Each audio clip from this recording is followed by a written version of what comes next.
સુરતના પાંડેસરા વિસ્તારમાં એક યુવકની હત્યા થતા ચકચાર મચી. સુરતના પાંડેસરામાં સિદ્ધાર્થનગરની પાછળ કચરા પ્લાન્ટ પાસે થવા પામી હતી એક યુવકની હત્યા. 25 વર્ષીય કિરણસિંહ નામક યુવકની કરવામાં આવી હત્યા.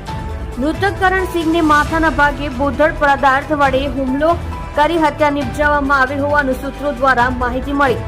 સુરતની પાંડેસરા પોલીસનો કાફલો અને ઉચ્ચ અધિકારીઓનો કાફિલો ઘટના સ્થળ પર આવી હત્યાનો ગુનો નોંધી આગળની વધુ તપાસ હાથ ધરી છે.